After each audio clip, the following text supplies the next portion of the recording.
I am going to read Mr. Funny's book. This is going to be very funny and explosive. Mr. Funny lived in a teapot. It had 2 bedrooms, a bathroom, a kitchen, and a living room, and it suited Mr. Funny very nicely. One day, Mr. Funny was having lunch. He wasn't very hungry, so he only had a daisy sandwich and a glass of toast. Delicious, he murmured to himself as he finished his funny lunch. At lunch, Mr. Funny decided to go for a drive in his car. Mr. Funny's car was a shoe. Have you ever seen a car that looks like a shoe? It looks very funny. As he drove along, everybody who saw him laughed to see such a funny sight. He passed a worm at the side of the road. The worm thought Mr. Funny and his funny car was the funniest thing he had ever seen. He nearly laughed himself in two. He passed a pig in a field. The pig thought Mr. Funny and his funny car was the funniest thing that she had ever seen. She nearly laughed her tail off.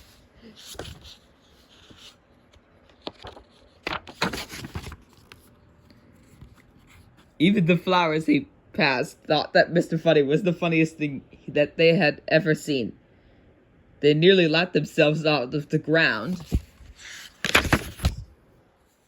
Eventually, Mr. Funny came to some crossroads. He didn't know which way to go, so he looked at the signpost. One of the signs said, "To the zoo." That will be fun, thought Mr. Funny to himself, so he drove his shoe towards the zoo.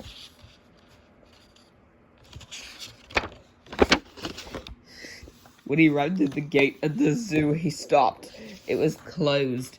"I'm sorry," said the zookeeper. "We had to close the zoo because all the animals have colds, and they're all feeling very sorry for themselves."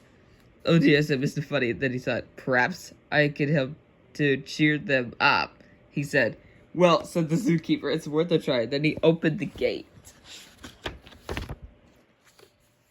Mr. Funny drove into the zoo in his shoe. The first thing he saw was an elephant. It was true. The elephant was feeling very sorry for herself. Very sorry indeed. Mr. Funny stood and looked at the sad-looking elephant. The sad-looking elephant stood and looked at Mr. Funny. Oh dear. Do you know what Mr. Funny did? He pulled a funny face.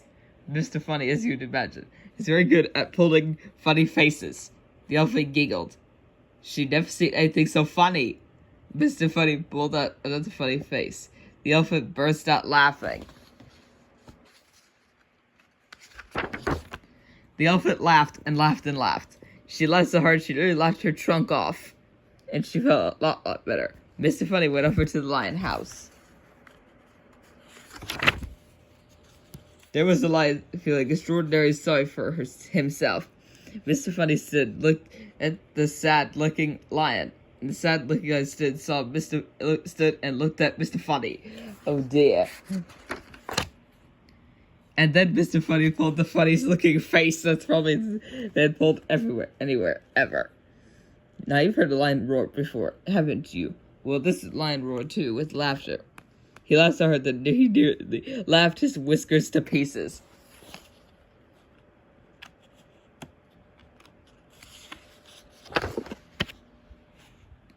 Then Mr. Funny went around to see all the other animals in the zoo. Oh dear, what a miserable-looking lot. For all that, Mr. Funny pulled funnier and funnier faces. The big brown bear giggled, and then burst out laughing. Then the giraffe laughed so hard, she nearly left her neck into a knot. Then the hippopotamus nearly laughed himself out of his skin. Then the penguins nearly left the big flippers floppy. And the leopard, well, you should have seen him. He laughed so hard he nearly laughed his spots off. What a pandemonium. "Oh, Mr. Funny," giggled the zookeeper, who had started laughing as well.